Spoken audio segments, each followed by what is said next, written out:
What's up, YouTube? Your boy back once again with another sport topic, and today we're gonna talk some football, Houston Texas football. Today we're gonna talk about the next couple games that are about to come up because, in my personal opinion, these next three are probably the most important games, the most important stretch of the whole entire season, especially going to a potential playoff run.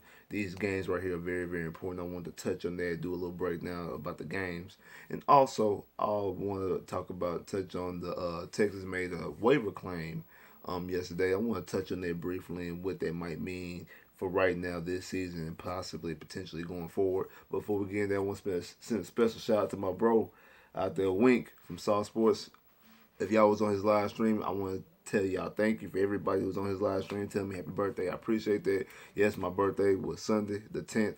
That's the reason why I didn't do a video sooner because, like, well, out there party for my birthday. Nah, but I just really been chilling and been doing some stuff for my birthday. So appreciate everybody that's come out there send me birthday love. Also, my boy Honcho out there on Saw Sports, and people told me last week when I was on there, tell me happy birthday. So I appreciate all the birthday love. Everybody that shouted me out and told me happy birthday. I appreciate that. I really do. I appreciate that. I'm just a regular person, and for y'all that don't even know me, come out there and tell me happy birthday. I really appreciate y'all for doing that. But now, let's talk about what the Texans did. Before I get into the games, I'm going to do a quick little talk about the Texans making the claim on on former first round pick Voorhees, corner from Tampa Bay. Tampa Bay cut him the other day, and the Texans claimed him on waivers. Like I said, he's a former number one overall, well, not number one overall pick. He's a former first round pick, 2016. So the Tunsil and Will Fuller draft. Before this season over, we're going to have everybody from 2016 draft in the first round. That's what it seems like we about to do. We just getting all these former first round picks. But hey, to be honest, I think it's a solid pickup. I think it's a solid pickup. He's a young dude. He's only 24. He was Tampa Bay starter, and I think him and Bruce Arians had some issues dating all the way back to during the off season and during spring, like when they were doing their spring workouts and things like that. Him and Bruce Arians bumped heads, and he's been in Bruce Arians' doghouse ever since. And we know how that is down here in Houston when you in Bill O'Brien's doghouse. What happens? So I mean, it was just the writing was on the wall because he got benched for like a play. Looked like he gave like low effort and immediately get cut. You don't cut first round picks like that, especially in the last year of their contract when you already claimed a 5th-year option on them. So it just seems like it was just more so the writing on the wall. He wasn't his guy, and he cut him. Hey, I mean, there's concern that you cut a former first round pick so soon. You punt on him. You punt on a first round pick. That's never a good sign. But the same thing I'm gonna say about Conley. The same thing I said about Conley. Both even more true when it comes to Tavares because not only he's a young dude, you bought completely low on him. Like with Conley, you gave up an asset. You didn't give up anything to get him. You claimed him on waivers. And like I said, at best he's the 4th corner. Like at best he's the 4th corner. Cause Roby's back, so Roby's gonna be your one. Combination of Lion Johnson or Conley's going to be your 2 and 3, depending on the defensive packages that you run, depending against the opposing team, what type of offense they run, what type of offensive scheme they do, and they personnel packages. So that's your 1, 2, and 3. So it's going to be out of him and Jonathan Joseph to be 4. I mean, I think Sunday, I doubt he plays this Sunday. Thursday, coming off a short week, he probably gonna get some run, but I think he'll still be like the 4th corner unless it's an injury or something like that. He's the 4th corner at best. So you're looking at the 5th corner right now. That's what you're looking at. And he started in Tampa Bay the first 9 games. Now Tampa Bay did have a bad defense. I know that. I get that. But he has first round talent. I mean, he's been inconsistent. Same thing with Roby. Same thing with Conley. We got a lot of guys with first. All these guys are former first round picks. And actually, he's the highest pick. He was 11. I think Roby was 31, and Conley was 27, 26, something like that. He's a damn near top 10. He was pick 11. He's one pick away from being the top 10. So the talent is there. Like I said, at the very least, he's gonna be your 4th corner. I mean, if he turns into something that's even more viable, that's a solid 3 or 2. Hey, that's good. I put it to you like this because a guy at work who Colin said that maybe Bill O'Brien might be over his head. This might be a sign of Bill O'Brien being a bad GM, and we can have a debate about him being a good or bad GM about other moves. This move doesn't indicate neither. This just says I'm gonna take a flyer on the guy. It's like if I give you a free coupon to get a free burger at this spot you ain't never ate before. If the burger is the best burger you ever had, cool. I got me a new spot to eat it. If it's a trash ass burger that you is completely disgusting, you'll never eat again. Oh well, you ain't pay for it. Like I ain't pay for it. Like I got it for free. I got a free coupon. It was a nasty burger. Fuck out. I don't deal with it no more. So if he comes in and he's just a trash corner, fuck it. You ain't pay nothing. You picked them up off of waivers. You didn't even give up an asset. You didn't give up even a seventh round pick. You picked them cleaned up our waivers and what we could BBC and come on. We bitch back. We cut Calhoun. Okay, cool. It doesn't cost you anything. And if he turns into if he turns into at least like I said about Conley, just a solid starting corner. If he just turns into a solid third or fourth corner, then you hidden. You got with Roby with 26, Conley 24, him 24, Lonnie 21, 20, something like that. Like you got all these young hogs, you got all these DBs, all these young hogs at DBs. Like you got you straight, and I think that this potentially moves Jonathan Joseph. I think Jonathan Joseph this is his last year as a Houston Texans as far as a corner. I think that if Bill O'Brien's still here next year, I think in the offseason he's gonna come to Jay Jones and say, hey, we're gonna move in a different direction on the field. But I would love to have you on my coaching staff to be a cornerbacks coach, assistant cornerbacks coach, and I think that he should take that job. And I think because he can help Voorhees, Lonnie, and Conley, that mental game. Roby, not so much. Roby's played in Denver and won a Super Bowl with Talib and Chris Harris, so he picked up from them. He doesn't. I mean, I'm pretty sure he still learns stuff from J. Joe, but he doesn't have to sit there really and learn from J. Joe. So I don't know. I think it's a good move and a good pickup. I think it's a good side pickup because it's really just all about depth. We're not depending on him to be a starter. We're not picking him up to be our second or third corner. At the very most, he'll be the fourth corner. Like that's the best case scenario. Unless he just comes on the field and just kills it. If he comes out there and shows that he was worth the 11th pick, then that's something different. But at the most that you're expecting is a fourth corner from him, and that's the most you're expecting. Again, you didn't give anything up to give him, so I think it was a good move. But now we're gonna talk about this 3-game stretch. I'm going reverse order because December 1st, Sunday Night Football, the Texans face the hated New England Patriots. New England comes in. It's going to be the first time that Deshaun plays Tom Brady at home. The first 2 times his rookie year and last year, both of them was in Foxborough. Third game of the season, his rookie year, his second start. Then last year, the first game of the season. We know how both of those games ended. The first game, the defense led up after Deshaun played a beautiful game. The defense led up. One of the many games that Deshaun's played out of his mind. The defense cost him at the end. And then last year, you fumbled on the first snap, and it was just a sloppy game all around. And the Texans got in it late, but not really. I think that this game is going to, especially from a perspective around like the media, this is going to be the game that everybody's going to be like, okay, if the Texans win, oh man, the Texans are for real. And if the Texans lose, see, I told you. This game, especially reason why I want to say it, I think this game might be out of the next 3 games, the least important game of a victory. Because I think the most the Texans gain out of that is a public perception that the Texans arrive. I'm going to get into that in a minute. The next game, a week from today, Thursday, home against the Indianapolis Colts. In my opinion, this is the most important game on the schedule. One because it's a division game, and 2 because you already lost against this team. And if y'all have the same record, and especially if they sweep you, if you lose and y'all have the same record, you don't win the division. And I know people, like I said, they tired of winning the AFC South. That doesn't mean anything. You can't have a first round bye, can't have number 1 seed unless you win the division. So this game is extremely important because it basically In my opinion, I think if the Texans win the game, it damn near clinches the division. If they lose the game, depend on what happens Sunday in Jacksonville. I think the Colts play in Jacksonville Sunday. Depending on what happens against the Colts. It depends what happens this coming up Sunday with the Texans and the Ravens, and also the Colts and the Jags. Even if the Texans lose, they still might be in prime position to still win division because the Colts are all behind right now in the standings by a game. But it's going to be very, very hard to win the division and after getting swept by a team. So in my opinion, this is the most important game. One's a divisional game, two you've already lost against a divisional opponent, just point blank. Now, let's talk about the game that everybody's talking about: Texans, Ravens, Deshaun Watson, Lamar Jackson. We've been hitting all these comparisons all week.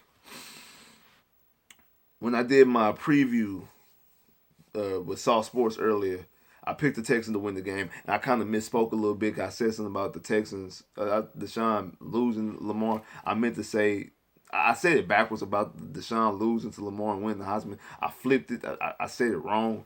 Deshaun beat him in Clemson, but lost the Heisman race. And kind of similar, the games kind of similar going to the game. I'll explain that in a minute. But coming into the season, like I said, I picked the Texans to win. I thought Texans would win this game. As the season progressed, coming up into last week, I'm like, what? They might have, even though I think the Colts might be the most important game, I think this game right here might pose the most threat for the Texans because of the way Lamar is. The Texans are, third in stopping the run or something like that. We haven't allowed a 100-yard rusher all season. I think we haven't had allowed a 100-yard rusher since last year. Maybe not even last year. It might be 2017. Don't hold me to that. But I think it's been a while since the Texans allowed a 100-yard rusher. So the Texans can stop the run. But, man, this is different when you're talking about a quarterback. It is not so much stopping the run. It's more so 3rd and 1, 3rd and 5, 4th and 2, stuff like that is the concern. Not with the running back, but with Lamar Jackson. I don't think Lamar Jackson is going to be running all over the Texans like that and just get 400, get 50 plus rushing yards and 3 rushing touchdowns. I'm not saying he's going to get all that. I'm just saying that he's going to. What concerns me, like I said, 3rd and 5s, 3rd and 2s, 4th and 1s, things like that. Those crucial downs, those downs to continue the drive going, to extend the drive. That what concerns me. Another thing, matchup. Now we just got to talking about the Texans signing, picking the Voorhees off of waivers. Roby, Conley, and him, all corners who best or play the man coverage. They excel at man. They dip off his zone. Roby's a little bit better zone player than other guys, but all their strengths are playing man coverage. All of their weaknesses, well, if you talk about weaknesses and coverages, is playing zone.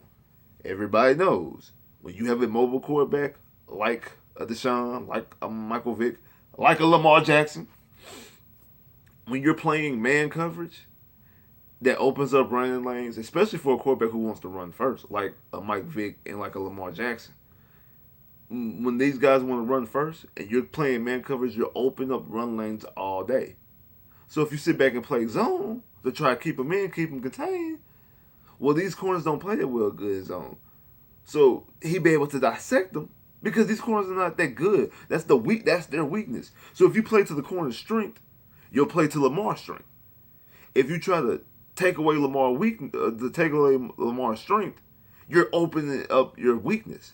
So it's like, what are you going to do? So Rack is going to come up with a this game I think is more dependent on Rack. Not depending on Bill O'Brien calling play. I think this game is more dependent on Rack and how Rack is going to come up with a scheme to defend Lamar Jackson, because it's going to be even more trickier. Yes, we can stop the run. I think we can stop Mark Ingram, another running back. I think it's going to be Lamar Jackson, the things that he does. Now, what I said about the games being similar between the games being similar to the Clemson Louisville game and now this Texan Raven game, Back in 2016, when those two played, coming into the game, it was all about Lamar Jackson. Everywhere you turn, it was Lamar Jackson. Everything on ESPN, Lamar Jackson, Lamar Jackson. And I was guilty of it myself. I was all in on. I was excited to watch Lamar Jackson. I was rooting for Louisville in that game. I'm gonna be honest. I was victim of it too. Everybody forgot about Deshaun Watson. Fast forward to 2019, the same thing. Every time you click, it's Lamar this, Lamar that. No, not Lamar. I like Lamar a lot. I damn sure think Lamar should went higher. I want the Saints to draft Lamar to take over for Drew Brees. I'm glad he didn't get drafted in Jacksonville. I would hate to see Lamar Jackson 2 times a season. But I still hate that he's in the conference. But I'm like what's wrong with Deshaun? It's like Deshaun's always getting overlooked. Patrick Mahomes, granted, throw 50 touchdowns, 5,000 yards, MVP, that's different. Trubisky just gets drafted ahead of him. Coming into the season, everybody ranks Baker Mayfield above him. Now, I actually like Baker, but come on, Baker is nowhere near Deshaun Watson. Same thing with Lamar Jackson. Lamar Jackson just...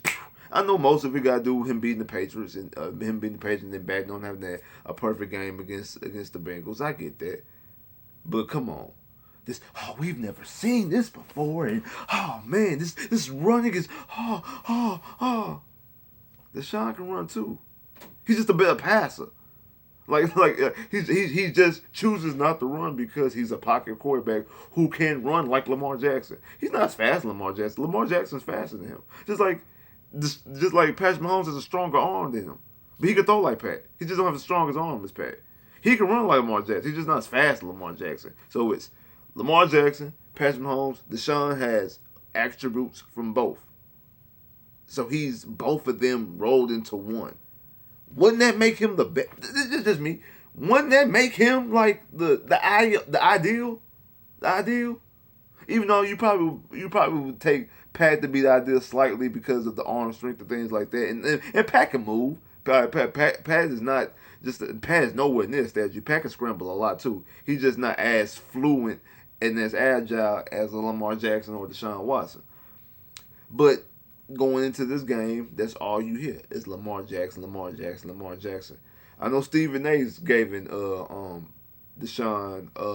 some shout outs. I gotta take back what I said about Stephen A because going into the Chiefs game, he was giving them shout outs, but I thought it was kind of disingenuous because I know one of they shows they was in Clemson. So I think he was just like panning to the crowd. But he continued to do it after the game, and he still can do it now. So I gotta give him his credit, I give him his due. Other than that, it seems like everybody else is finding every type of way to shit on Deshaun. And it's reminding me of going into that game against Clemson and LSU. And then what did Deshaun say after, LSU, Clemson and Louisville. What did Deshaun say after Clemson beat Louisville? And they asked him about the game. He was like, I just want to remind everybody that I'm still here and I ain't going nowhere. That Deshaun Watson's still here. And I think that Deshaun Watson is going to answer that. And like I said, I picked the Texans coming into the season to win the game.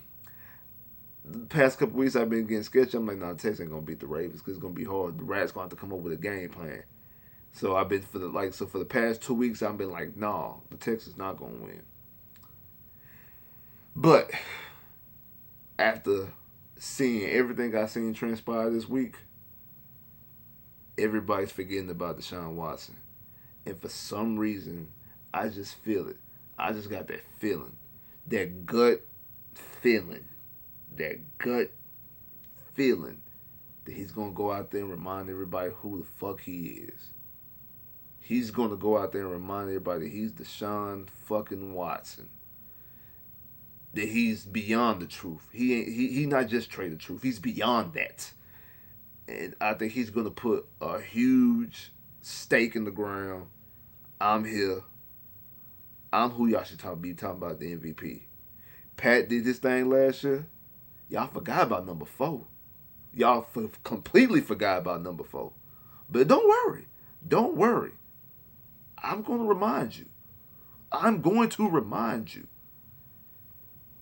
win the MVP or not. And I want him to win the MVP, and I think he has a strong case. You know, everybody want to overlook him. I just had that feeling. So going against conventional wisdom and better judgment and thinking. Now I know this kind of more so with my heart because I just got that feeling because my head is saying the Ravens, but my heart and my gut, I think the Texans are gonna pull this off. Now it doesn't mean that if the Texans win and turn around and lose to the Colts, then it doesn't mean anything. So they have to take care of business Thursday against the Colts. That's what I said. That's the most important game. But I have a feeling that the Texans are going to go 2-1, beat the Ravens and the Colts, and probably end up losing the game against the Patriots. But then the last four is home against Denver, at Tennessee, at Tampa Bay, and home against Tennessee. After these next three games, those are the last four. So if the Texans could win the Ravens and the Colts, even if they lose to the Patriots and they win the rest of their games, they're 12-4. Tied the franchise record for the most wins in the NFL. Tied the franchise record for the most wins. They have a tiebreaker over everybody except the Patriots. And the Ravens still have to play the 49ers this season. Still got to play the Browns. Still got to play the Steelers, even though the Browns beat the shit out of the Steelers. And the Browns beat the Ravens earlier this year. So the Ravens can still end up slipping and losing the game. And the same thing with the Patriots. The Patriots got the Eagles, the Cowboys, us, and still got the Chiefs. So it's not over yet. So I think that and the Chiefs already had 4 losses because they lost to the Titans. So 12-4 could get the Texans a first round bye. I believe. I believe you have to at least win 12 games, and I think they can do that because I just had that gut feeling. I just had that gut feeling that the Texans are going to win. I know it's going against better judgment, but that's just the gut feeling. I just think that Deshaun's going to go out there and just prove he's Deshaun Watson. And y'all not talking about me enough. Y'all talk about everybody but me. And at first I thought maybe it was a Houston thing, but it's not. It's because they was doing the same thing at Clemson going into the game. All the talk was on Lamar Jackson. That's the reason why Lamar Jackson won the Heisman. All the talk was on Lamar Jackson. And then Deshaun just showed up and did what he did against Bama and won their title.